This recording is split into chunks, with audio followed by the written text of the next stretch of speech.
ठीक है, यहाँ पे रिक्वेस्ट आएगी तो इनको एडमिट कर देना, ठीक है। एक मिनट है, मैं इसको ऐसे करती हूँ। हाँ, ऐसे यहाँ पे रिक्वेस्ट आएगी तो बस आपने एडमिट पे बटन दबाना है। और ओके मैटर रेडी।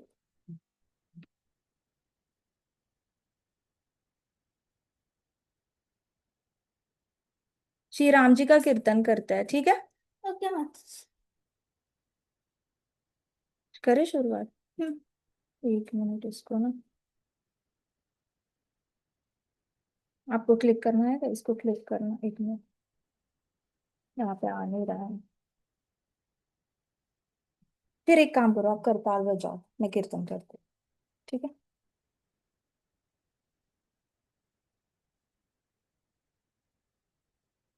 प्रेम मुदित मन से कहो राम राम राम, श्री राम राम राम, श्री राम राम राम।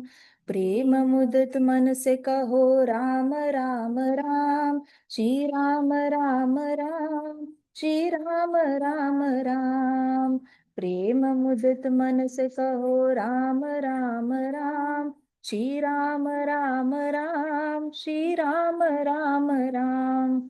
पाप कटे दुख मिटे लेत राम नाम, पाप कटे दुख मिटे लेत राम नाम। भव समुद्र सुखद नाव एक राम नाम, भव समुद्र सुखद नाव एक राम नाम। श्री राम राम राम, श्री राम राम राम, श्री राम राम राम, राम राम राम, श्री राम राम राम, श्री राम राम राम। परम शांति सुख निधान नित्य राम नाम, परम शांति सुख निदान नित्य राम नाम। निराधार को आधार एक राम नाम, निराधार को आधार एक राम नाम। श्री राम राम राम, श्री राम राम राम, श्री राम राम राम, राम राम राम, श्री राम राम राम, श्री राम राम राम। परम गोप्य परम इष्ट मंत्र राम नाम, परम गोप्य परम इष्ट मंत्र राम नाम।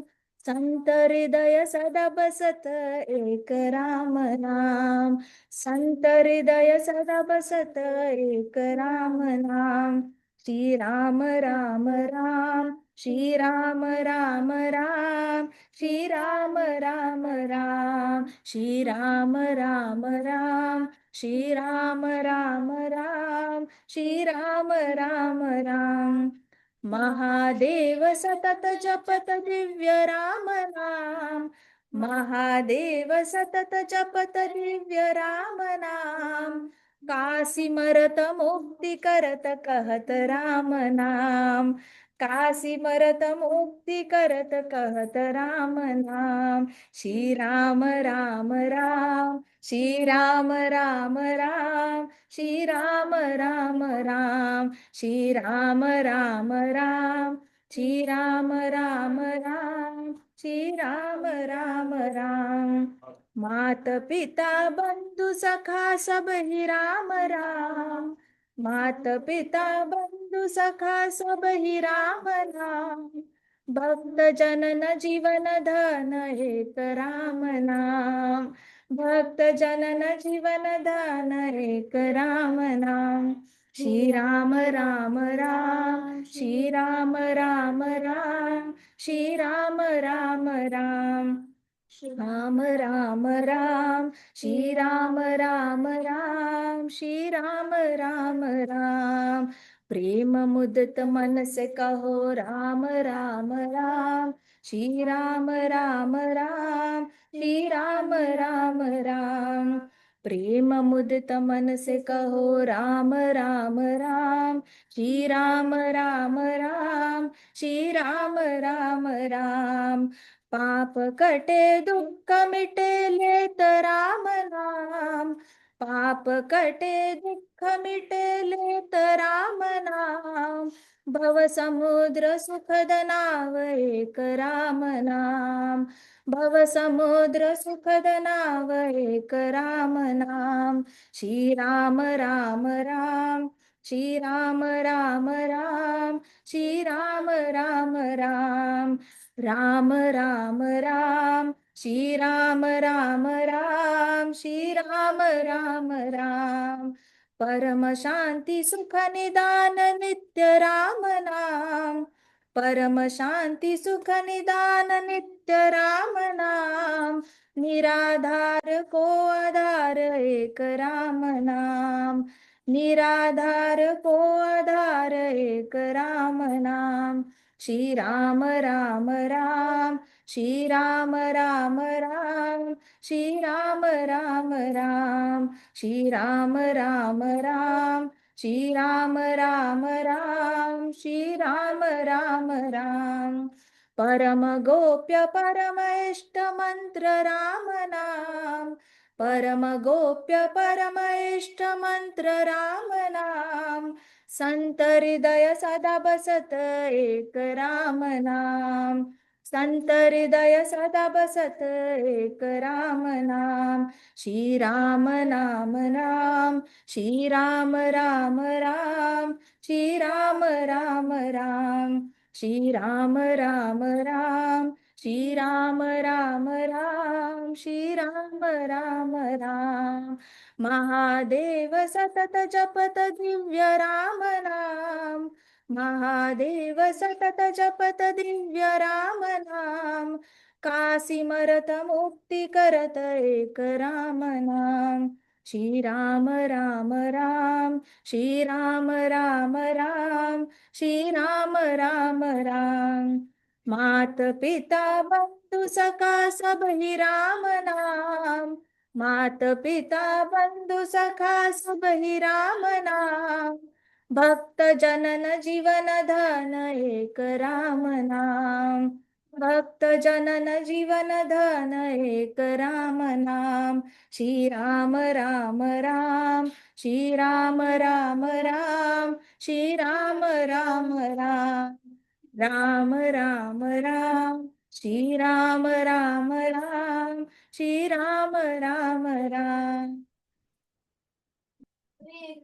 जय नमो विष्णुपदाय कृष्णपृष्ठाय भूतले श्रीमते भक्तिवेदांत स्वामिनिति नामिने, नमस्ते सारस्वते देवे गौरवाणी प्रचारिणे, निर्विशेष शून्यवादी पाश्चात्यदेशतारिणे, ॐ अज्ञानतिमिरान्धस्य ज्ञानाञ्जनशलाकया चक्षुरुन्मिलितं येन तस्मै श्रीगुरुवे नमः, श्रीचैतन्यमनोभीष्टं स्थापितं येन भूतले स्वयं रूप कदा मह्यं ददाति स्वपदान्तिकं, हे कृष्ण करुणा सिन्धो दीनबन्धो जगत्पते, वेशगोपिका कांत राधा कांत नमोस्तुते, तप्त कांचन गौरांगी हे राधे वृंदावनेश्वरी, वृषभानुसुते देवी प्रणमामि हरिप्रिये, वाञ्छाकल्पतरुभ्यश्च कृपा सिन्धुभ्य एव च पतितानां पावनेभ्यो वैष्णवेभ्यो नमो नमः,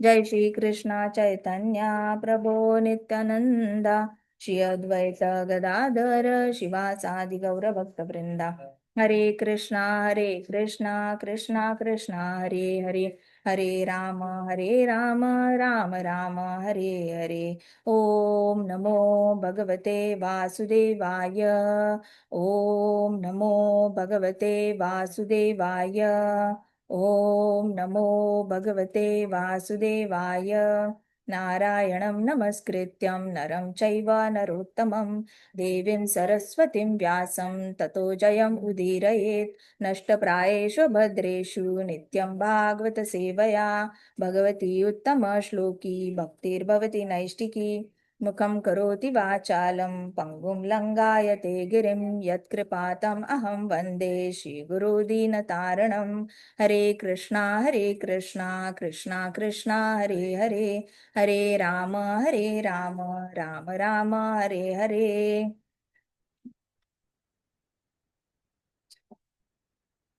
तो अभी तक हम कथा कर रहे थे वृत्रासुर की, और अभी डेमिगॉड्स उनके साथ लड़ने वाले हैं वृत्रासुर के साथ। हमने देखा था कि वृत्रासुर का जन्म जो हुआ था एक गुस्से से किए हुए यज्ञ से हुआ था, त्वष्टा मुनि ने बड़े गुस्से से यज्ञ किया था।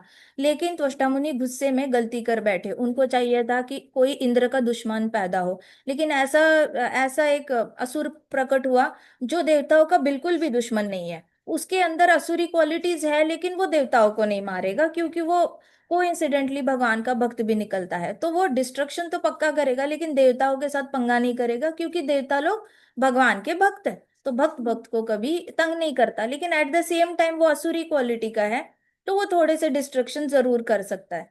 तो त्वष्टा मुनि ने इसको प्रकट किया, वृत्रासुर के साथ लड़ने के लिए देवताओं ने भगवान नारायण को बोला हमें मदद करो, मदद करो। तो भगवान नारायण बोले जाओ, त्वष्टा मुनि के गुरु जो है उनके पास जाओ, दधीचि मुनि के पास जाओ। दधीचि मुनि को बोलो कि आप अपना शरीर हमें दान में दे दो। आपका शरीर आप दान में देंगे तो आपकी हड्डियों से हम एक वज्र बनाएंगे, और उस वज्र से हम वृत्रासुर को मारेंगे। तो इंद्र ने बोला कैसे कोई अपना शरीर दे सकता है भगवान।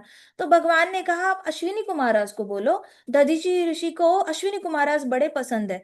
तो इंद्र सोचने लगा कि ऐसे कि इतना कैसे कोई पसंद आ सकता है जिससे कि कोई अपना शरीर ही त्यागने को तैयार हो जाए। तो उसके पीछे एक स्टोरी है, जहाँ पे अश्विनी कुमाराज ने दधीचि मुनि के पास ब्रह्म विद्या ब्रह्म ज्ञान मांगने के लिए गए थे।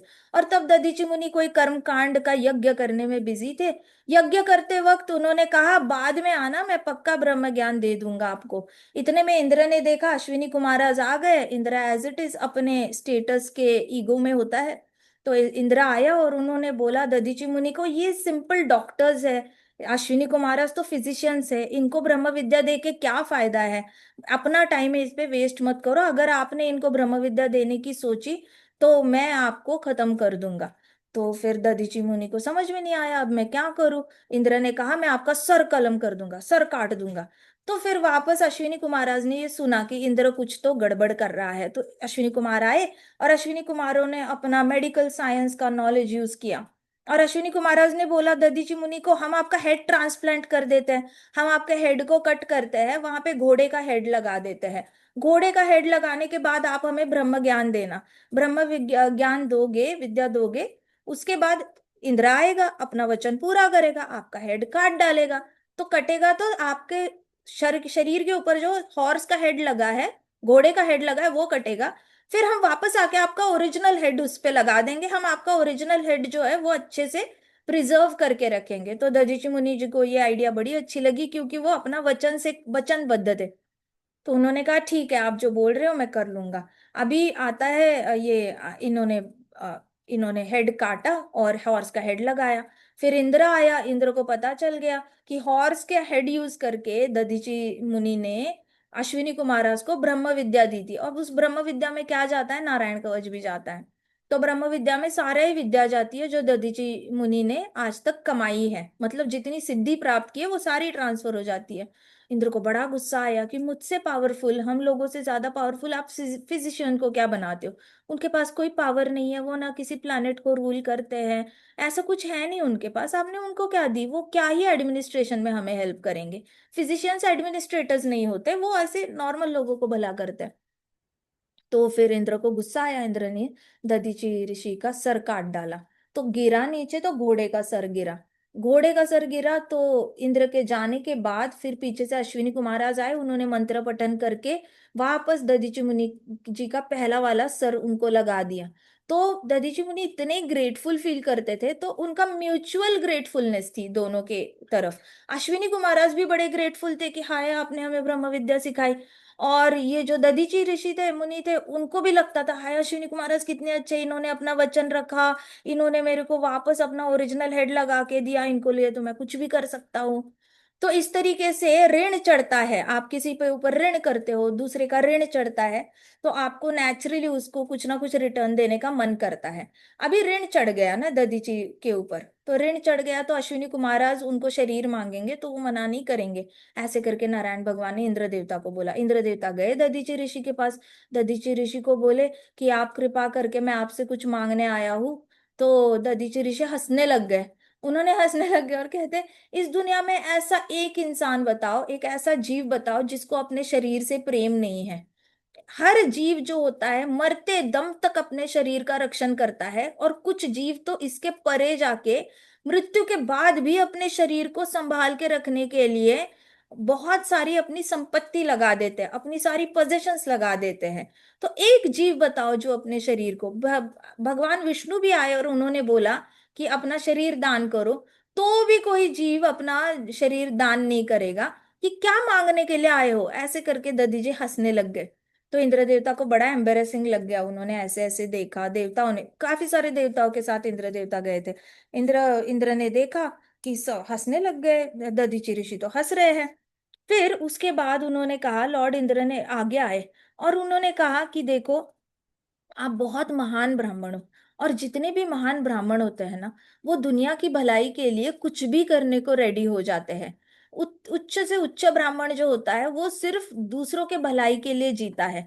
और अगर किसी के पास धर्म का ज्ञान हो, किसी के पास धर्म का ज्ञान होने के बावजूद अगर वो समाज के लिए कुछ अच्छा नहीं करता, तो वो धर्म को अपहोल्ड करके नहीं रख सकता। अपहोल्ड मतलब धर्म को संभाल नहीं सकता। देखो, ब्राह्मण, जो पूरा ब्राह्मण वर्ण है, वैष्णव लोग है, सबके ऊपर एक बड़ी जिम्मेदारी होती है, सबने ही धर्म को अपहोल्ड करके रखना है। आप सब अभी बच्चे हो, आपका फर्ज बनता है, आपका धर्म बनता है कि आप बड़े हो जाओगे तो आप जो ज्ञान की विद्या लेकर अभी आप पलते पल बढ़ रहे हो, बड़े होके आपका फर्ज बनता है कि आप ज्यादा से ज्यादा दुनिया को मदद करो।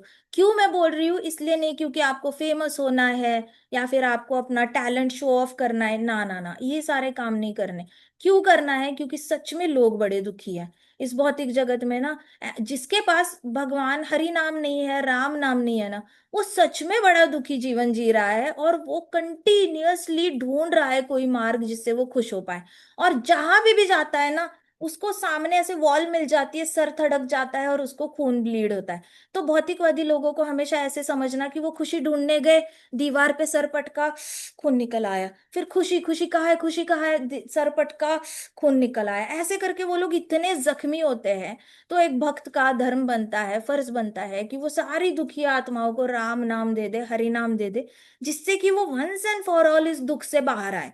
वंस एंड फॉर ऑल वापस उनको कुछ करने की जरूरत नहीं पड़नी चाहिए। एक बार वो लोग हरि नाम ले ले, राम नाम ले ले, उसके बाद भगवान देख लेंगे, कृष्णा उनकी जिम्मेदारी उठा लेंगे, कृष्णा उनको कोई शुद्ध भक्त संग दे देंगे, कोई भक्तों के इसमें ग्रुप में डाल देंगे, और उनका भला करना फिर कृष्णा देखते रहेंगे, प्रभुपाद देखते रहेंगे, बड़े सारे फिर कृष्णा के कॉन्फिडेंशियल एसोसिएट्स हैं, वो जिम्मेदारी उठा लेंगे। लेकिन शुरुआत शुरुआत क्योंकि आप इस शरीर में आए हो, तो एक स्टार्टिंग पॉइंट के लिए क्यों ना हो आप जिम्मेदार बन जाओ, आप ये जिम्मेदारी उठा लो। मैं ये नहीं कहती कि एंड टू एंड पूरी जिम्मेदारी लो, लेकिन एटलीस्ट स्टार्टिंग पॉइंट के लिए तो जिम्मेदारी लेना सीखो। स्टार्टिंग पॉइंट आपने दे दिया, बाद में प्रभुपाद संभाल लेते हैं, कृष्णा संभाल लेते हैं, क्योंकि उनके भी ये सारे बच्चे हैं, उन्होंने भी लेके जाना है वापस इन सबको।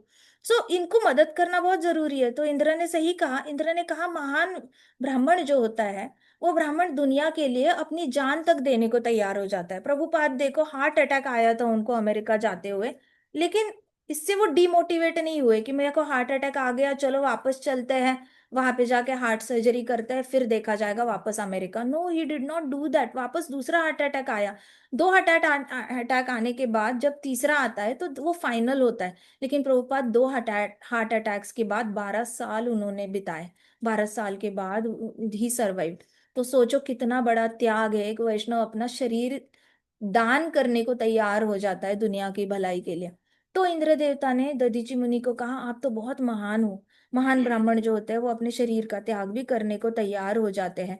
और उसके बाद इंद्र देवता ने कहा कि देखो, मांगने वाला जो होता है ना, उसको देने वाले की परिस्थिति नहीं पता होती, और देने वाला जो होता है उसको मांगने वाले की परिस्थिति नहीं पता होती। इसलिए जब कोई मांगने वाला आता है तो उसको मना नहीं करना चाहिए, और जो मांगने जा रहा है उसने हमेशा जिससे मांग रहा है उसकी परिस्थिति जानकर ही उसके घर पे कदम रखना चाहिए। इसमें प्रभुपाद बहुत अच्छा कहते हैं। प्रभुपाद कहते हैं, अगर आप किसी को मांगने जा रहे हो तो पहले उसकी परिस्थिति को जानो, वो देने के लायक है या नहीं, अभी उसकी परिस्थिति अच्छी चल रही है या नहीं। अगर उसकी परिस्थिति अच्छी नहीं चल रही तो जाओ ही मत। लेकिन अगर आपकी परिस्थिति अच्छी नहीं चल रही और कोई आपसे दान मांगने के लिए आता है, 10 रुपए मांगता है, तो 10 रुपए भले ही ना हो आपके पास, लेकिन 2 रुपए तो दे ही सकते हो। 2 रुपए अफोर्ड कर सकते हो, 2 रुपए दे दो, 1 रुपए दे दो, कुछ तो दे दो। लेकिन ऐसे खाली हाथ किसी को भेजना नहीं, ना किसी के घर खाली हाथ जाना है, ना किसी को कोई हमारे घर आता है तो उसको खाली हाथ भेजना है।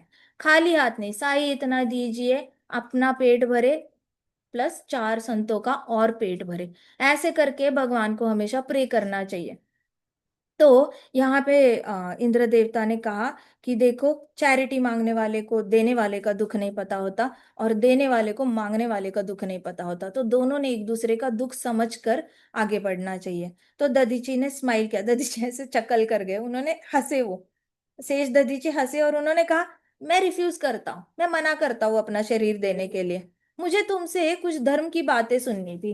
मुझे लगा तुम कुछ इंटेलिजेंट धर्म की बातें करोगे, लेकिन ऐसे लगता है तुम्हारे पास धर्म का कोई ज्ञान ही नहीं है।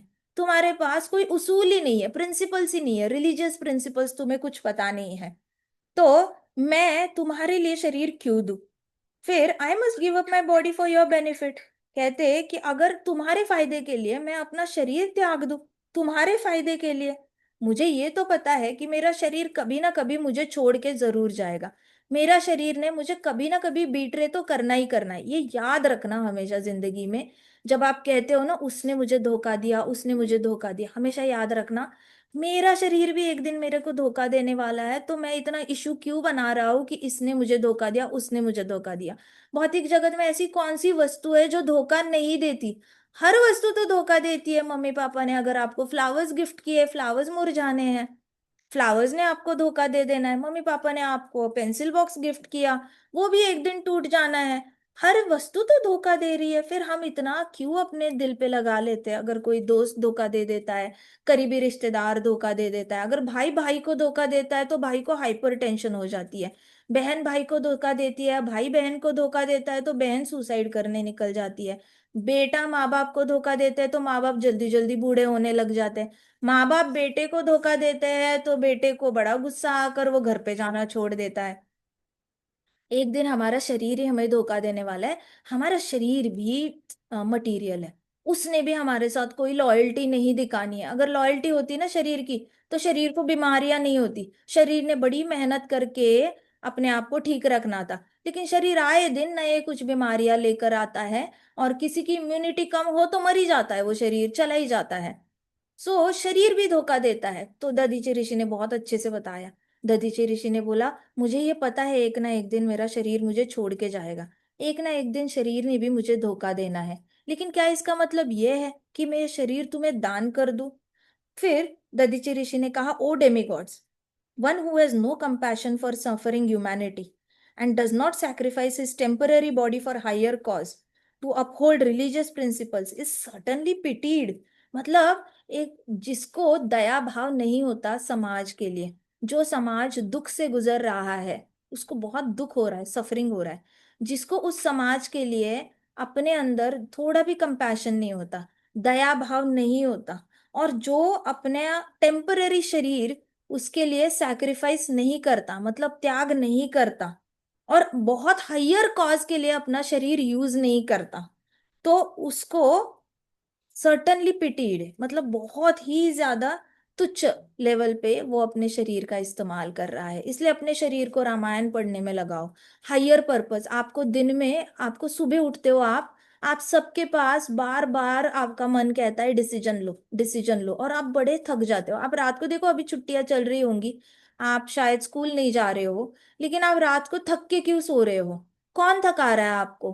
कौन आपसे दिन भर 6 6 घंटे 6 पीरियड लेकर पढ़ाई करवा रहा है? कोई नहीं करा रहा। आप थक क्यों रहे हो? आपका मन कहता है, हर मिनट कहता है डिसीजन लो।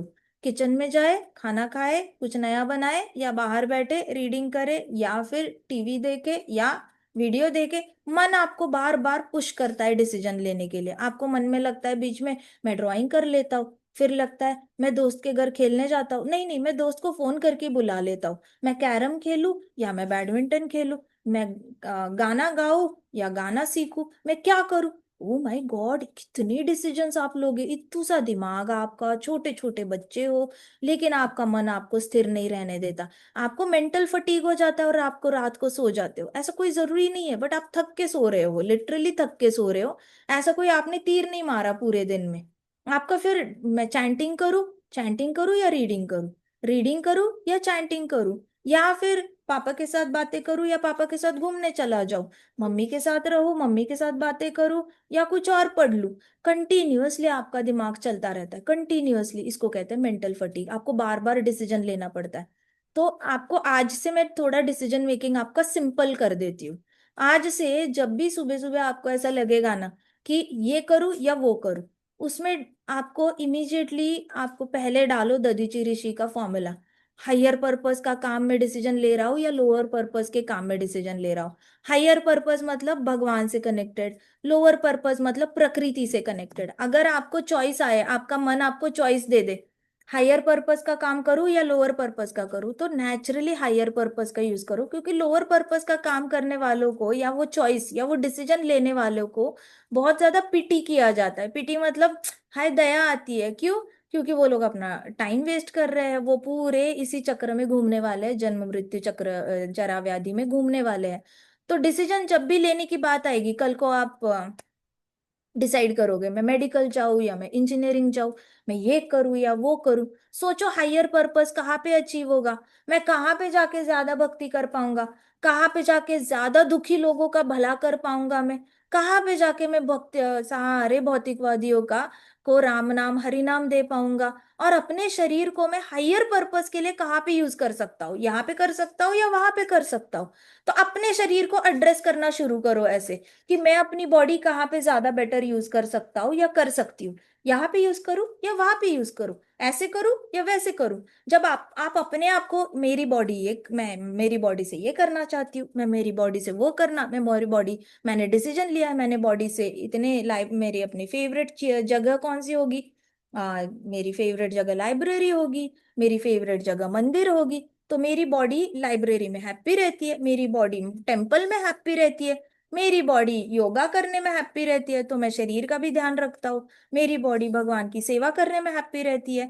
ऐसे करके अपने आप को मेरी बॉडी ऐसे करके बॉडी बॉडी बॉडी करके एड्रेस करना शुरू करो। फिर आपका डिसीजन मेकिंग बड़ा सिंप्लीफाई हो जाएगा। एटलीस्ट आप 40 साल के, 30 साल के हो जाओगे, तो ऐसे तो नहीं करोगे हाय भगवान ये मैंने क्या कर लिया, काश 10 साल पहले मुझे कोई ये बताता तो मैं ऐसा करता ही नहीं, या मैं ऐसा करती ही नहीं। 10 साल बाद कोई रिग्रेट्स नहीं रहेंगे।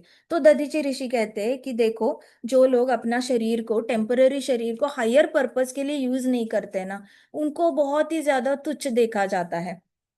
But if one is unhappy to see distress of others, लेकिन अगर ऐसा कोई इंसान है जो दूसरों का दुख देखकर उसको बड़ा दुख होता है, और दूसरों की खुशी देखकर उसको बहुत खुशी होती है, उनको लगता है अरे ये इनका भला हो, इनका और भला हो, मैं तो चाहता हूँ इनके दिन दुगनी रात चौगनी इनकी प्रगति हो, इनके घर में सुख समृद्धि आए, इनके घर में ढेर सारी भक्ति आए, नारायण इनका घर ना छोड़े, नारद मुनि हमेशा आए, ये लोग हमेशा कीर्तन करते रहे। ऐसे करके जो बहुत खुश होता है दूसरों के हैप्पीनेस में, तो वो क्या होता है, वो हमेशा ग्लोरीफाई होता है।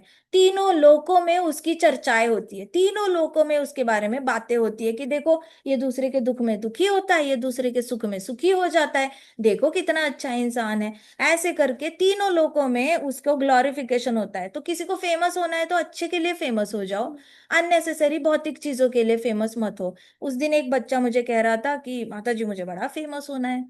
अरे फेमस होना है तो आप देखो, 10 साल पहले जो प्राइम मिनिस्टर थे, 20 साल पहले प्राइम मिनिस्टर थे, उनका नाम तब बहुत ज्यादा फेमस था। आज जाके आज के बच्चों को पता भी नहीं होगा उन्होंने क्या क्या तीर मारे हैं। उनका फेम भी थोड़ा सा लिमिटेड रह गया है ना।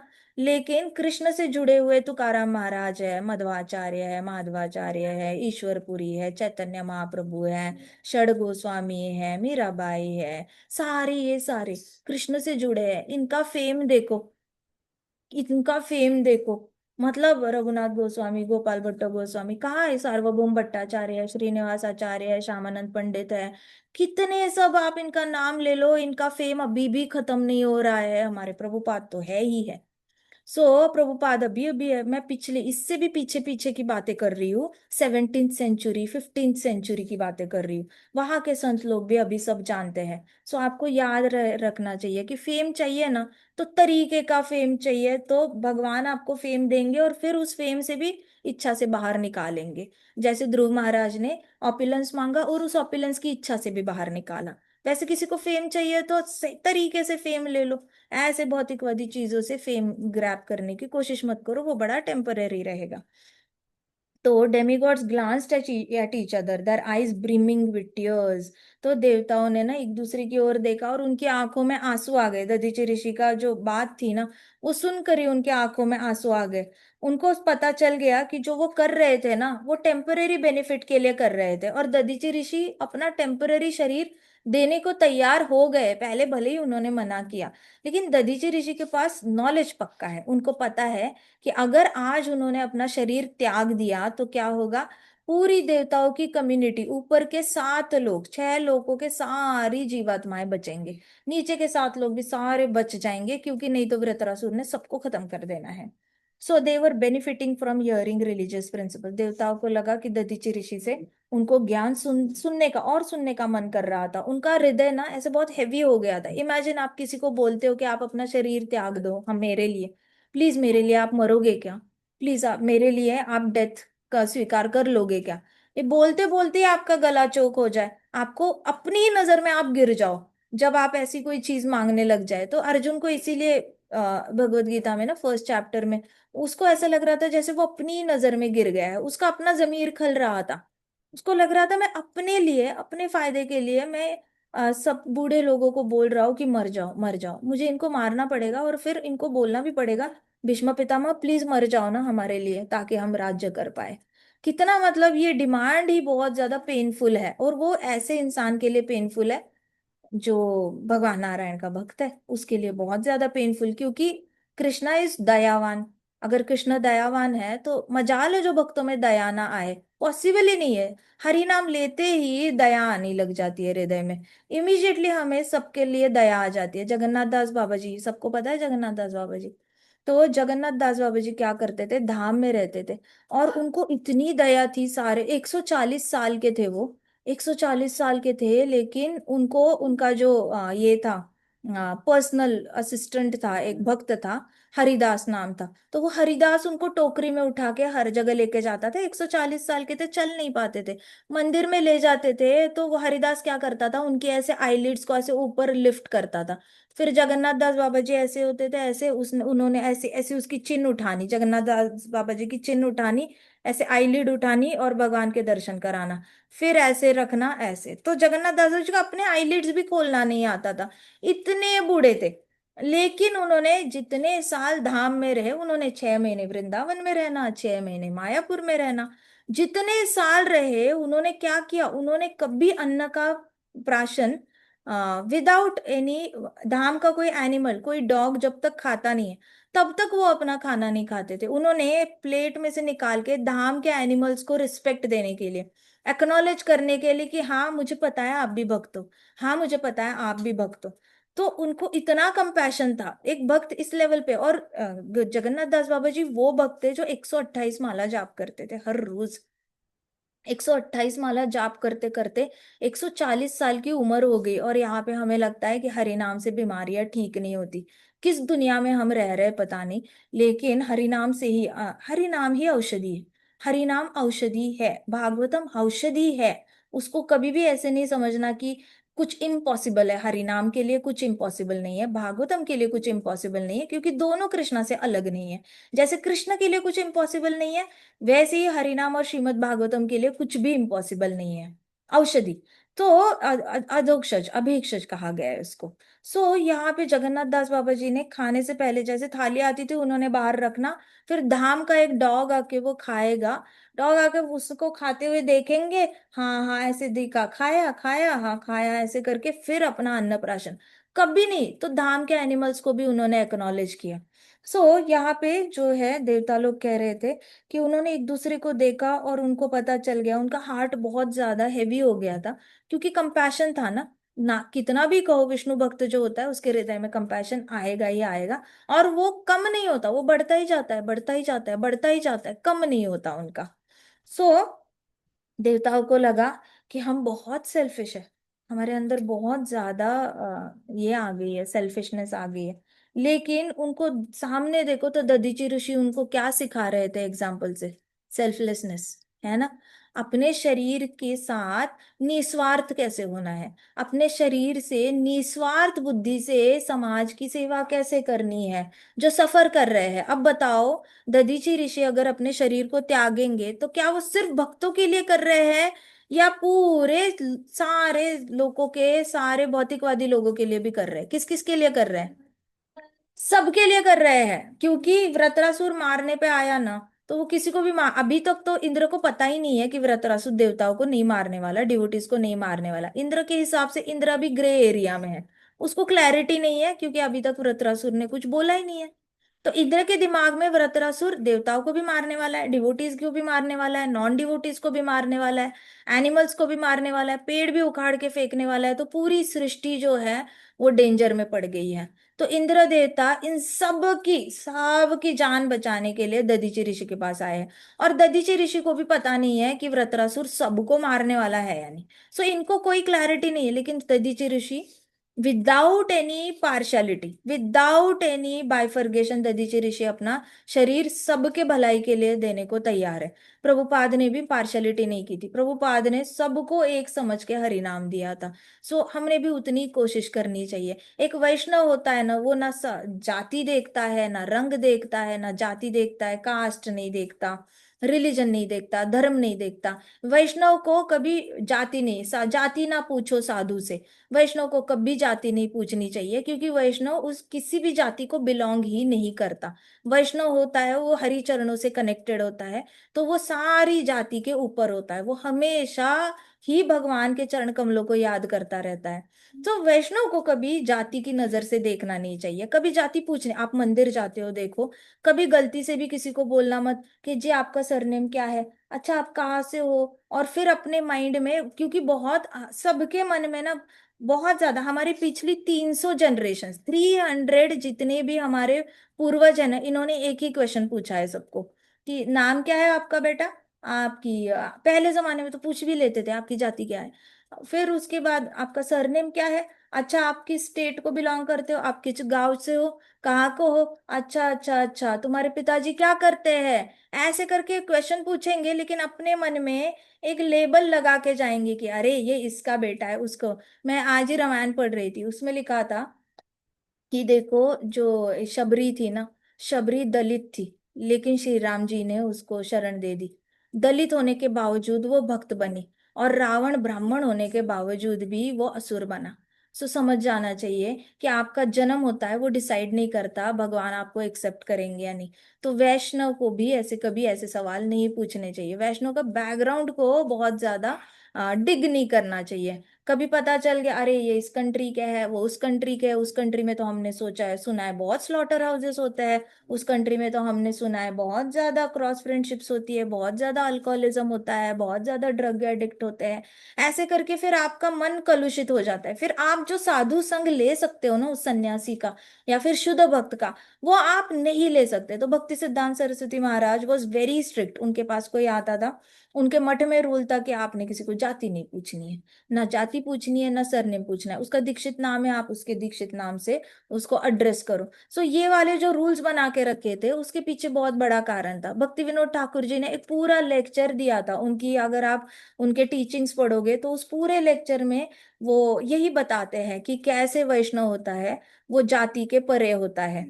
ठीक है, कि बा विप्र कि बन्यासी शूद्र के ने नया, यही कृष्ण तत्ववेत्ता से ही गुरु हया। क्या देख रहे हो, ये क्षूद्र है, ये वैश्य है, ये क्षत्रिय है या ब्राह्मण है, जिसको कृष्ण तत्व आता है वो तो गुरु बनने के लायक होता है। ऐसे करके महाप्रभु खुद बता के गए हैं। सो यहाँ पे जो थे ये सारे, तो देवताओं ने सोचा कि उनको लगा कि ये कितने निस्वार्थ होके अपने शरीर को त्याग देने को तैयार है, और हम स्वार्थी बनकर किसी को मारने के लिए तैयार हो गए हैं, उसको अपनी जान मांग रहे हैं। तो देवताओं को बहुत ज्यादा आत्मग्लानि फील होने लगी, बहुत एम्बेरस फील होने लग गया, अंदर से ही उनको ऐसा लगा कि हम तो बड़े गिरे हुए लोग ऐसे फील हो रहा है, और ये तो बड़े एग्जॉल्टेड है। एग्जॉल्टेड का मतलब होता है बहुत ही हाई स्टेटस, हाई लेवल पे। इनकी इवॉल्वमेंट बहुत हाई लेवल पे हुई है। इवॉल्वमेंट का मतलब होता है कि आप हर रोज एक नए इंसान बनते जाते हो, लेकिन आप अपनी नजर में भी ऊपर उठते हो और भगवान की नजर में भी उठते जाते हो। इवॉल्वमेंट का मतलब ही है ऐसे डिसीजंस लेना जिससे कि आप ऊपर ऊपर उठते हो, अपनी नजर में भी ऊपर उठते हो और भगवान की नजर में भी। और इवॉल्व कौन नहीं होता? जिसको बदलना ही नहीं होता, जिसको अपने विचार नहीं बदलने होते, जिसको अपने आचार नहीं बदलने होते, जिसको बदलना ही नहीं होता, वो कभी अपनी नजर में भी नहीं उठता। फिर वो अपने आप को इतना ज्यादा कोसने लगता है, अपने आप को बुरा भला कहने लगता है, और वो आईने में अपनी नजर को नजर नहीं मिला सकता। तो अभी देवताओं का क्या हुआ है? इन्होंने ऐसे डिसीजन नहीं लिया है इवॉल्व होने वाला कि चलो ऊपर उठते हैं, चलो मर ही जाते हैं, भगवान नारायण आ ही जाएंगे, कुछ ना कुछ रक्षण कर ही देंगे। उन्होंने डिसीजन लिया है कि नहीं, हमें जिंदा रहना है कुछ भी करके। अभी वो लोग अपनी नजर में थोड़ा सा गिर रहे हैं। सो उनको लग रहा है कि दधीचि ऋषि बहुत महान है और हम उतने ही नीचे हैं। So I am not this body. Dadhichi Rishi ने कहा कि मैं ये शरीर हूं ही नहीं। तो ये शरीर जो है, अगर अभी मर जाए तो इसको कौन खाएगा? जंगल में जैकल्स खाएंगे। शरीर अगर हम जंगल में जाके हम मर गए, तो शरीर के टुकड़े सबसे पहले खाने के लिए कौन आएगा? जैकल आएगा ना। उसको तो फोकट का खाना होता है, जैकल होता है वो शिकार ही नहीं करता, वो पड़ी हुई शिकार खाता है। तो सबसे पहले जैकल ने आना है, उसके बाद कौन आएगा? कौवे आएंगे। कौवों के पास कोई बाइफर्गेशन नहीं होती कि मैं नॉनवेज खा रहा हूँ या वेजिटेरियन खा रहा हूँ। वो श्राद्ध के ऊपर का चावल भी खाएगा, इधर आके मरा हुआ चूहा भी खाएगा। तो कौवे, कौवा होता है वो आएगा, उसके पास गीदड़ आएंगे, उसके बाद कुत्ते आएंगे टुकड़े टुकड़े खा के, जैकल्स के साथ लड़ाई करने के लिए कुत्ते आएंगे, कौवों को भगाने के लिए कुत्ते आएंगे। फिर वल्चर को देख के कुत्ते डरेंगे, लेकिन वल्चर उस साइड होगा, बॉडी के पाव के पास होगा, तो सर कुत्ता खा रहा होगा। सर अगर वल्चर खा रहा है तो पाव कुत्ता खा रहा होगा। तो कुत्ते टुकड़े टुकड़े निकाल के खाते हैं। तो दधीचि ऋषि ने कहा अभी भी अगर मेरा शरीर चला जाए तो किसने खाना है? जैकल्स ने खाना है, कौओं ने खाना है, गीदड़ ने खाना है और कुत्तों ने खाना है। तो डेथ ऐसी होती है जहां पे बाकी लोग आपके शरीर पे पलते हैं, ऐसी डेथ होती है। तो what good can it do for me the spirit soul? तो इससे मेरी आत्मा का क्या ही भला होगा? ये बॉडी जो है और इस बॉडी से रिलेटेड जो भी है, मैं तो चाहता हूँ मेरा शरीर दुनिया की भलाई के लिए मृत्यु तक इस्तेमाल हो। अभी तक मैं अपना शरीर हमेशा लोगों की भलाई के लिए यूज करता आया हूँ। आज तक मैंने जितने भी यज्ञ किए हैं, उस यज्ञ में मैंने अपने लिए कम ही किया है और दूसरों के लिए ज्यादा किया है। तो दधीचि ऋषि वॉज अ मिक्सचर ऑफ ज्ञान योगी, ध्यान योगी एंड भक्त। तो उन्होंने ध्यान योग करके बहुत सारे सिद्धि प्राप्त कर ली थी। दैट्स हाउ नारायण कवच। उनको ज्ञान योग और ध्यान योग को मिक्स करो तो नारायण कवच कब निकलेगा? जब आप ज्ञानी भी हो, आपके पास सारा लैंग्वेज का ज्ञान है, ध्यानी भी हो, आपको हैबिट है मेडिटेशन करने की, लेकिन अभी मेडिटेशन आपका भगवान के श्री चरण कमलों पे लगा हुआ है, इसलिए आप नारायण कवच कंपोज करने के लायक बने। तो दधीचि ऋषि ने जो भी कमाया था अपनी मेहनत से कमाया था, और उन्होंने आज तक अपना शरीर कभी भी अपने लिए यूज नहीं किया था। तो उन्होंने कहा मैं मरते मरते वक्त भी अपना शरीर मैं अपने लिए यूज नहीं करना चाहता, मैं दुनिया की भलाई के लिए ही यूज करना चाहता हूँ। तो परीक्षित महाराज बहुत ध्यान से सुन रहे थे ये, और वो इतने इम्प्रेस्ड थे दधीचि ऋषि से। जब दधीचि ऋषि ने जो भी बोला, तो दधीचि ऋषि का कैरेक्टर, दधीचि ऋषि का चरित्र उनको इतना इंप्रेसिव लगा। सुखदेव गोस्वामी जी ने कहा, दस दधीचि मुनि, the son of Atharva, Atharva Muni के बेटे थे, ठीक है। सो अथर्व मुनि के बेटे decided to give up his body in service of demi god. Dadhichi Rishi ने डिसीजन ले लिया कि मैं अपना शरीर जो है, वो अथर्व के बेटे थे, तो अथर्व ऋषि के बेटे, तो कहते कि उन्होंने डिसीजन ले लिया कि मैं अपना शरीर देवताओं के लिए त्याग दूंगा। उन्होंने क्या किया? He placed himself at the lord's lotus feet.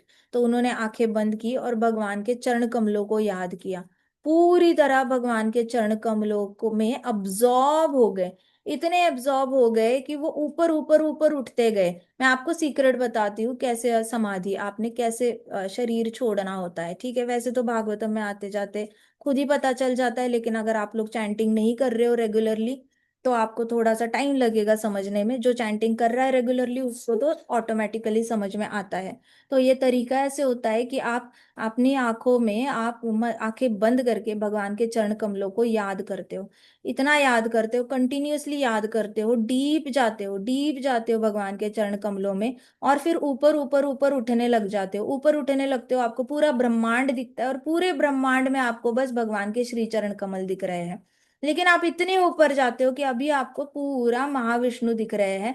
और महाविष्णु दिखने के बाद सारे ब्रह्मांड दिख रहे हैं और बाद में भगवान के श्री चरण कमल दिख रहा है। और उसके बाद आप और ऊपर उठ जाते हो तो सिर्फ भगवान के श्री चरण कमल दिखता है। और जो ब्रह्मांड आप देख रहे थे महतत्व, वो बन जाता है एक तिल। एक तिल रह जाता है भगवान के श्री चरण कमलों में। तो जब आपको भगवान के चरण कमलों में एक तिल दिखने लग जाता है, आप इतना ऊपर उठते हो और फिर पूरा ध्यान भगवान के चरण कमलों के किसी एक साइन पे आपका स्थित हो जाता है। भगवान के श्री चरण कमलों में इतने सारे साइंस होते हैं, 19-20। उस पे उसमें से एक साइन पे आपका मन पूरा स्थिर हो जाता है। अब आप पूरा ऊपर उठ चुके हो और फिर आपका जो श्वास है आप रोक लेते हो। श्वास रोकने के बाद फिर आपका शरीर से आपका प्राणवायु जो है वो ब्रह्मरंध्र केंद्र से निकल जाता है। तो ये तरीका होता है। श्वास रोक कर कैसे रख सकते हो? हर रोज प्रैक्टिस करो। जितना श्वास लेने से आयु नहीं बढ़ती ना, उतना श्वास रोकने से आयु बढ़ती है। अपना स्टेमिना बढ़ाते जाओ। सांस लेना, रोकना, 10 तक काउंट करना, छोड़ देना। दूसरे दिन सांस लेना, 20 तक काउंट करना, फिर छोड़ देना। तीसरे दिन 30 तक काउंट करना, चौथे दिन 40 तक काउंट करना। Try to go up to 100। 100 के बाद अपने आप को चैलेंज करते जाओ, चैलेंज करते जाओ। सांस रोकने की हैबिट कभी रुकना नहीं। सांस रोकने की जिसको हैबिट होती है वो मृत्यु के समय बहुत आसानी से शरीर छोड़ सकता है, लेकिन सांस रोकने की प्रैक्टिस होनी चाहिए। जितना अच्छे से सांस रोकोगे उतना सरप्राइज होके मृत्यु के समय मुंह खोल के फा करके डेथ नहीं होगी। आंखें खोल के आंखों से प्राणवायु नहीं जाएगा, मुंह से प्राणवायु नहीं जाएगा। If you really want to remember lotus feet of Krishna, सांस रोकने की हैबिट डालो। There is nothing wrong. हम जब हरे कृष्णा महामंत्र बोलते हैं तब हमारी सांस हरे कृष्णा महामंत्र बोलते वक्त रुकी रहती है, उसके बाद वापस एक्सेल करते हैं तब भी रुकी हुई ही रहती है।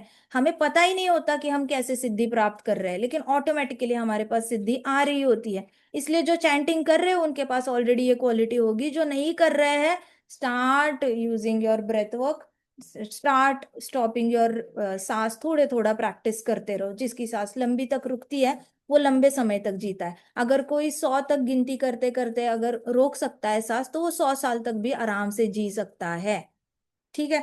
सो ही प्लेस्ड हिमसेल्फ, तो दधीचि ऋषि ने यही मेथड यूज करी। और ये वाली मेथड किस में बताई गई है? गरुड़ पुराण में बताई गई है, नारदीय पुराण में बताई गई है, ब्रह्म नारदीय पुराण में भी बताई गई है। सो यहाँ पे दधीचि ऋषि ने सांस रोकी, भगवान के श्री चरण कमलों को याद किया और अपना शरीर जो है वो त्याग दिया। जया! परीक्षित महाराज एकदम हैप्पी हो गए। जया! कहा परीक्षित महाराज ने। उन्होंने कहा surely attend the eternal shelter of lord's lotus feet. Parikshit Maharaj ने कहा डेफिनेटली उनको भगवान के श्री चरण कमल प्राप्त हुए होंगे।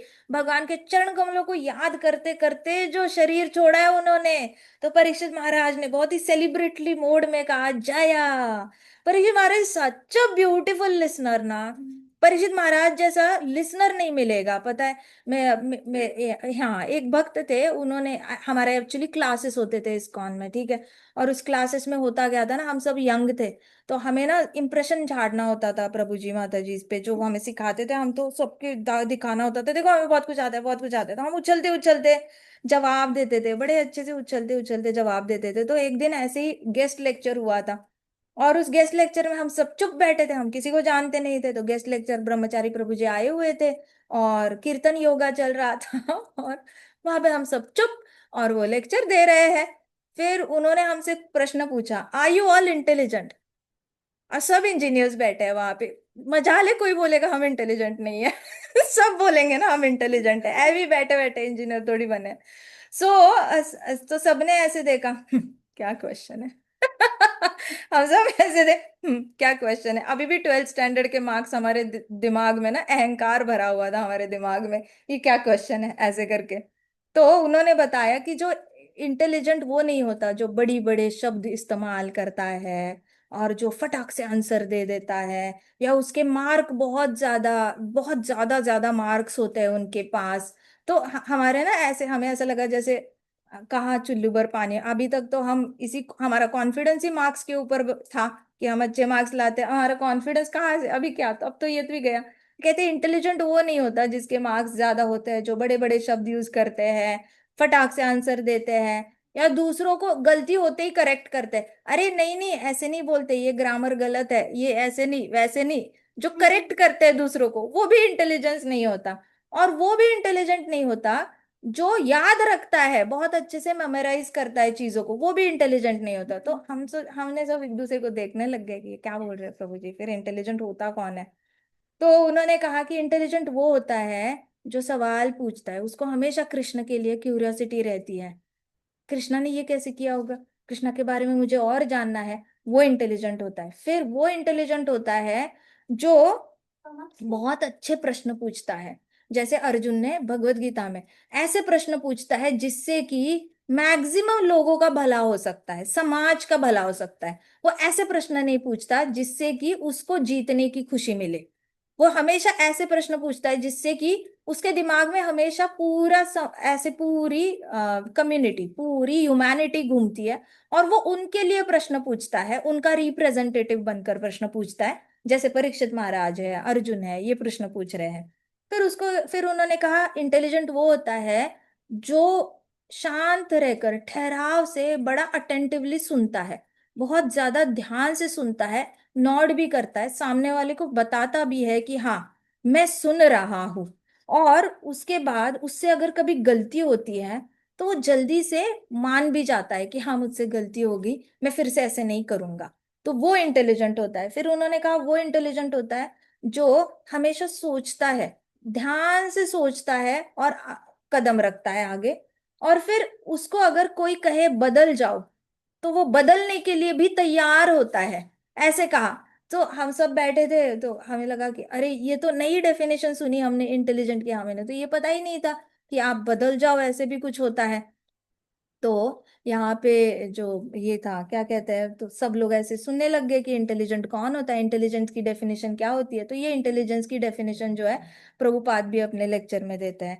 सो उन्होंने कहा, दधीचि ऋषि ने जो बताया था, तो यहाँ पे परीक्षित महाराज उनके कैरेक्टर को लेकर बड़े हैप्पी हो गए थे कि इतना अच्छा इनका कैरेक्टर है, इतना ये है। तो सुखदेव गोस्वामी जी ने कहा कि अभी मैं तुम्हें बताऊंगा कि दधीचि ऋषि की शरीर अभी पड़ा हुआ है और उस शरीर से वेपन कैसे बनाया।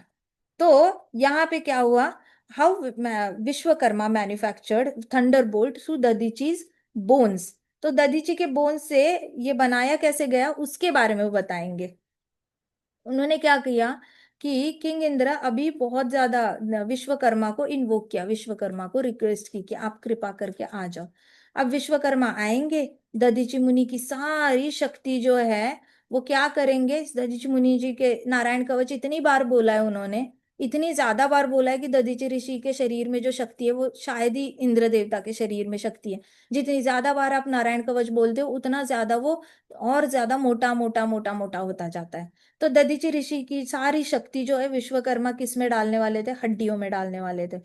अब हड्डियों में डालकर उन्होंने भगवान श्री कृष्ण का स्मरण करना था। भगवान श्री कृष्ण का स्मरण करने के बाद उसमें सारी शक्ति डालने के बाद उन्होंने वो वज्र जो है वो इंद्र देवता को देना था।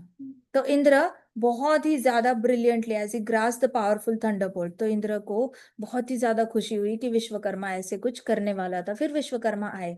विश्वकर्मा ने क्या किया, दधीचि ऋषि का जो बॉडी था उसको जल्दी से उसकी हड्डियों का यूज करना शुरू किया, हड्डियों के ऊपर मंत्र पठन करना शुरू किया। हड्डियों का जैसे ही मंत्र पठन शुरू किया तो उनकी हड्डियां जो है अलग अलग जगह से पिघलने लगी, पिघल कर वो क्या होने लगी, जुड़ने लगी, और उसका एक प्रॉपर शेप बनने लग गया।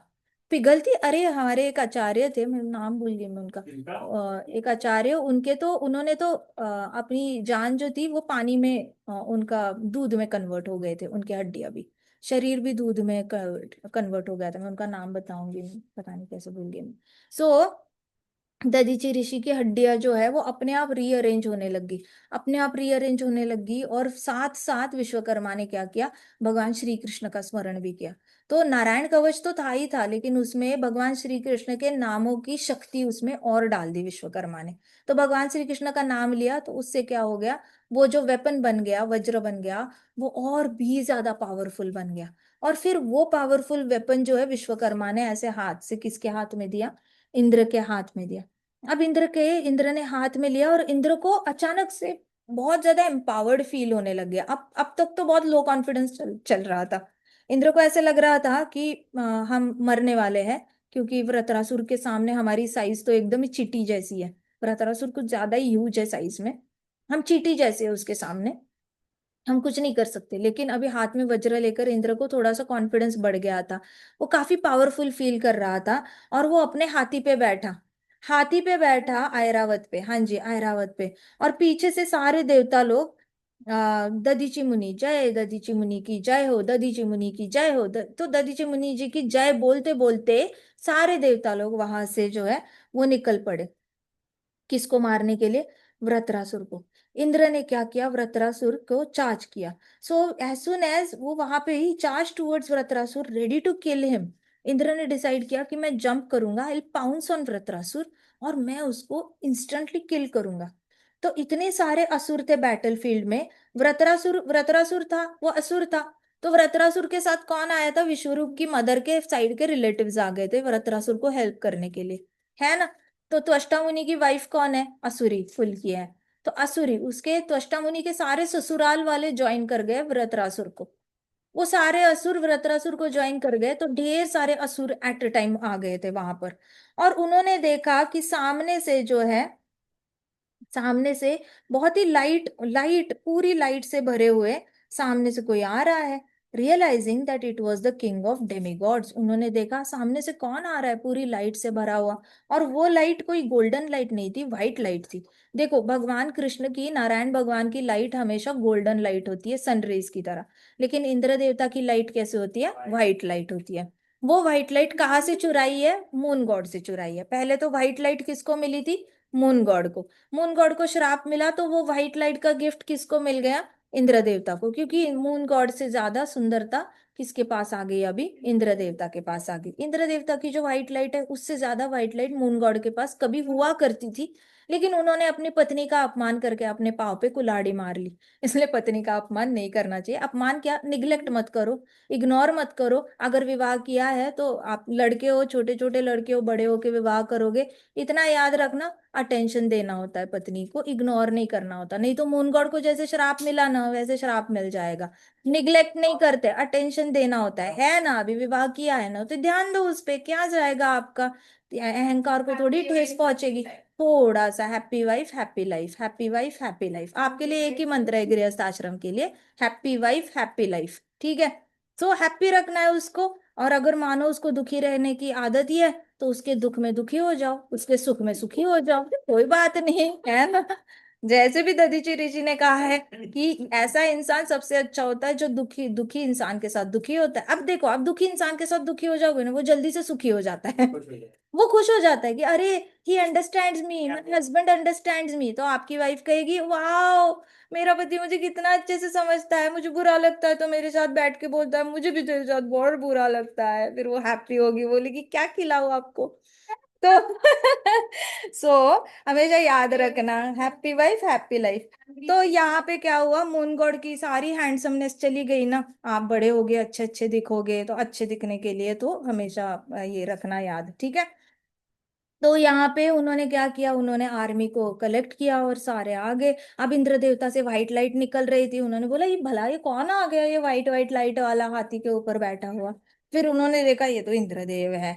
तो वापस क्या किया, war between demons and Demi God's, started. अभी क्या हुआ, डीमंस ने तो रुकना नहीं है, डीमंस को तो बड़ा ही गुस्सा आता है देवता लोगों का, बड़े अपने आप को सुंदर समझते हैं, रिच समझते हैं, अपने आप को समझते क्या है ऐसे करके। So the war between demons and demigods at the end of Satyuga on the banks of celestial Narmada began. Satyug खत्म होने को था। सतयुग खत्म होते ही असुर और देवताओं में झगड़ा होना शुरू हो गया। नर्मदा नदी थी, नर्मदा नदी के किनारे इन लोगों ने क्या किया, नर्मदा नदी के किनारे ही लड़ाई करना शुरू किया। सोचो पृथ्वी माता को कितना बुरा लगता होगा, दोनों मेरे बच्चे हैं लड़ाई कर रहे हैं कैट्स एंड डॉग्स की तरह।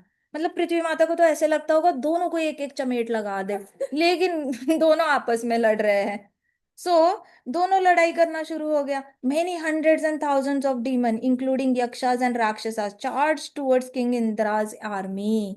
तो बहुत सारे डीमंस थे, वो सारे यक्ष भी आ गए, राक्षस भी आ गए, असुर भी आ गए, साथ साथ सारे भूत पिशाच भी उनके लिए ज्वाइन हो गए। मतलब जितनी बुराई इकट्ठे आ सकती है ना, सारी बुराई इकट्ठे आ गई। और सबने इंद्र देवता की आर्मी पे अटैक करना शुरू किया। इंद्र देवता पे किसको अटैक किया, आदित्याज पे अटैक किया, अश्विनी कुमारों पे भी अटैक किया, वसुस पे अष्टवसु थे उन पे भी अटैक करा, रुद्राओं पे अटैक किया, मारुतों पे अटैक किया। सब पे अटैक करना शुरू किया, जितने भी सेलिशियल थे ना चमक रहे थे, सब पे अटैक करना शुरू किया। अभी not even death personified could conquer Indraj army. अभी जो डेथ पर्सोनिफाइड था वो भी इंद्र की आर्मी को हरा नहीं पा रहा था। और डीमंस तो बिल्कुल भी उनको डर नहीं लग रहा था, डीमंस को लग रहा था देवता लोग थोड़ी देर बाद गिव अप कर देंगे। तो उन्होंने बहुत जोर से, जैसे लायन आवाज निकालता ना, "घोव", ऐसे जरूर जोर जोर से आवाज निकालते थे वो। मतलब कहते हैं ना कि दुश्मन को मारने से पहले उसके माइंड पे अटैक करना चाहिए। और माइंड पे अटैक करने के लिए लाउड साउंड काम करता है। आपने देखा है कोई भी डांटता है वो क्या करता है, अपनी आवाज ऐसे, पहले तो नॉर्मल बात कर रहा होगा और डांटना होगा, क्या कर रहे हो ऐसे करेगा, तो अपनी साउंड ऊपर करेगा। तो किसी पे भी अटैक करने से पहले उसके माइंड पे अटैक करना है तो ये असुरी क्वालिटी होती है, वो लोग क्या करते हैं, अपनी आवाज ऊपर कर देते हैं। जैसी आवाज ऊपर करता है तो सामने वाला जो है वो डर जाता है। इसलिए आप देखो स्पोर्ट्स, आपने स्पोर्ट्स देखे होंगे टीवी पर, तो आसपास के जितने भी होते हैं, यहाँ से कोई कहेगा इंडिया जीतेगा, इंडिया इंडिया इंडिया, सामने से ऑस्ट्रेलिया ऑस्ट्रेलिया। अब जिसकी आवाज ज्यादा है ना, वो टीम ज्यादा मोटिवेट इसलिए होती है क्योंकि उसकी ऑपोजिट टीम ऑलरेडी डर गई होती है, ऑलरेडी डर गई होती है। सो किसी को डराना बड़ा आसान होता है, साउंड वॉल्यूम बस हाई कर दो, डर जाता है वो। तो डीमंस ने यही मेथड यूज करी। डीमंस ने क्या किया, जोर से रोर करना, शेरों की शेरों वाली आवाज निकालना शुरू किया। उनको लगा देवता लोग तो डर जाएंगे आराम से। तो they roared like lions and then वहां पे फिर आए और अटैक करने लग गए। Now they attacked with their clubs. अब इंडिया, इंदिरा की जो आर्मी थी ना, वो भी बड़ी रेडी हो गई। इंद्र की आर्मी ने भी चिल्लाना शुरू कर दिया। उन्होंने चिल्लाना शुरू किया तो इंद्र के इंद्र इंद्र का जो ये है, हाथी है, क्या नाम था उसका, अभी हम ऐरावत।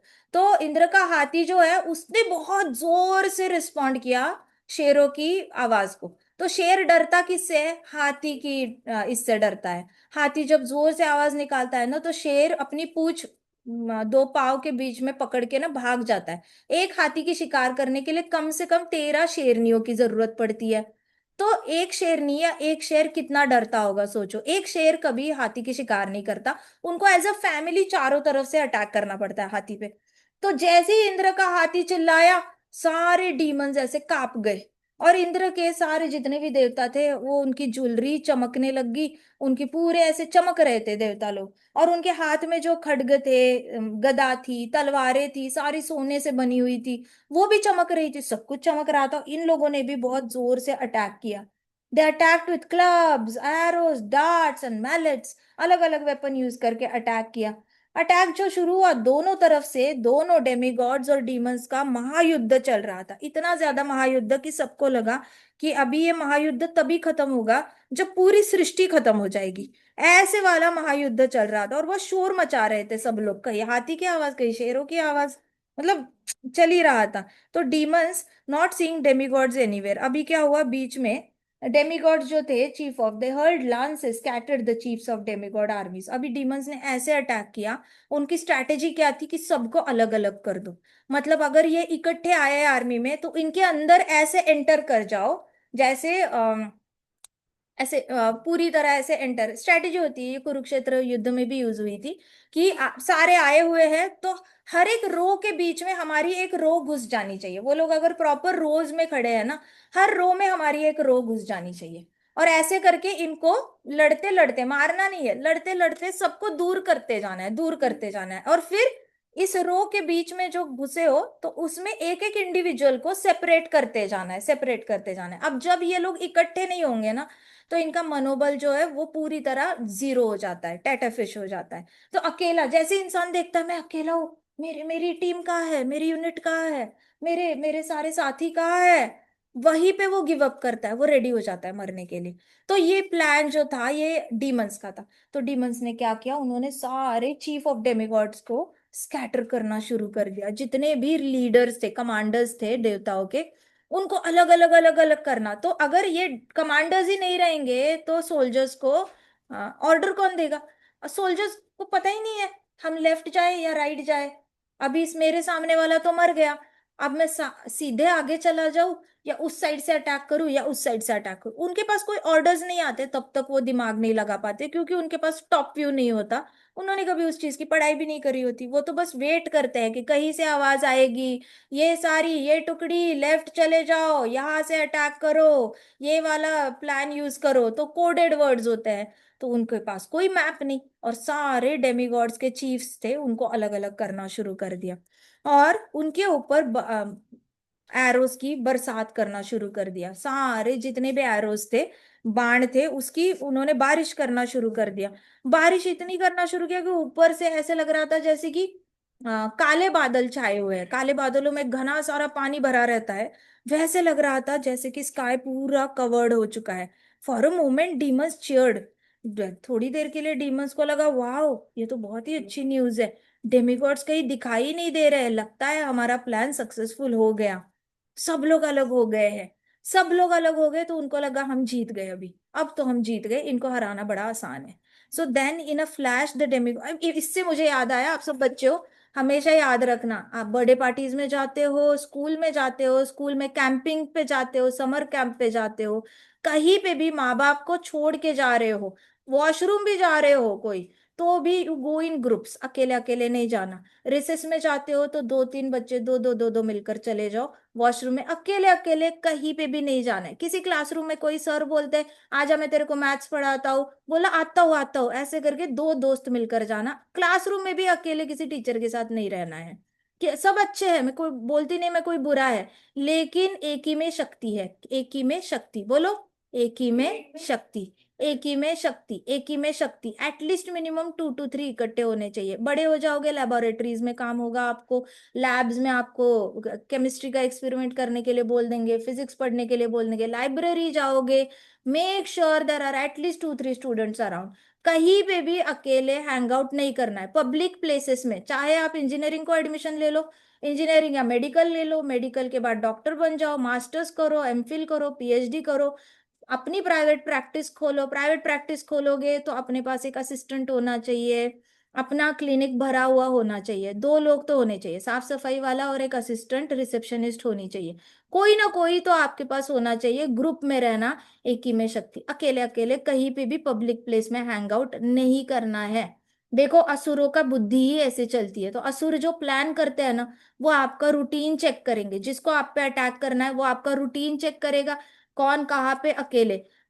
10 बच्चों में ना ऐसा बच्चा स्पॉट करना बहुत आसान होता है जो अकेले अकेले रहता है, क्योंकि वो इमिजिएटली दिख जाता है कि अरे ये हर रोज अकेला रहता है, हर रोज बुक लेके गार्डन में चला जाता है, रीड करता रहता है, बुक लेके अकेला ही लाइब्रेरी चला जाता है, ज्यादा किसी में मिक्स नहीं होता। नहीं होना मिक्स तो मत हो जाओ, लेकिन एटलीस्ट पब्लिक प्लेसेस में जहाँ पे एटलीस्ट एक दोस्त बनाओ जिसके साथ आप हर जगह जा पाओ। अगर नहीं है दोस्त तो ग्रुप से कोई जा रहा है लाइब्रेरी, उनको ज्वाइन कर जाओ, वो लोग जैसे ही लाइब्रेरी छोड़ेंगे आप उनके साथ निकल जाओ। बट ढीठपना नहीं करना, जिद नहीं करना कि मेरे मन में आएगा वही मैं करूंगा। ये अगर इंस्ट्रक्शंस बच्चों को मिल जाए ना बचपन में, कोई उनको सिखाए ना कि ग्रुप में बहुत शक्ति है, बहुत ज्यादा बड़ा ग्रुप करने की जरूरत नहीं है तो बहुत अच्छी बात है, लेकिन नहीं है तो भी दो तीन लड़कियां स्पेशली जाते हो coaching classes, never ever go and ask doubt alone. Doubt पूछना है तो अपनी दोस्त को बोलना तू रुकेगी क्या मेरे साथ, थोड़ा मैं डाउट पूछ के आती हूँ, तू मेरे साथ आना, भले ही तेरा बायोलॉजी सब्जेक्ट नहीं है, मुझे बायोलॉजी का डाउट पूछना है, तू मैथ्स वाली है, तो तू साइड में खड़ी रहना, इकट्ठे चले जाएंगे क्लासरूम से बाहर, बाहर निकल के तुम्हें जाना है वैन से, तुम चले जाओ, मैं अपनी स्कूटी से चली जाऊंगी, ऐसे करके। बट डाउट भी पूछने जाते हो, ट्यूटर है, कोच है, किसी से भी है, डू नॉट स्पेंड अलग। ये डीमंस की स्ट्रैटेजी याद रखना, डीमंस सबको अलग करने में एक्सपर्ट होते हैं, अलग करके अटैक करना उनको बड़ा अच्छा लगता है। और ऐसा कलयुग में तो सबके हृदय में होता है, कली, कली को निकालने के लिए स्पेशल हरि नाम लेना पड़ता है, और हरि नाम भी शुद्ध हरि नाम लेना पड़ता है। अभी टेम्पल भी जाते हो, टेम्पल में भी अकेले अकेले नहीं घूमना है, आई बात समझ में? हमें नहीं पता होता कहाँ पे, देखो मुसीबत आती है ना, इनविटेशन देकर नहीं आती, बता के नहीं आती। संकट आता है वो कभी बता के नहीं आता, देखो मैं आ रहा हूँ, आ रहा हूँ। मुसीबत जब भी आएगी ना, सरप्राइज लेकर ही आएगी, शॉकिंग सरप्राइज लेकर आएगी।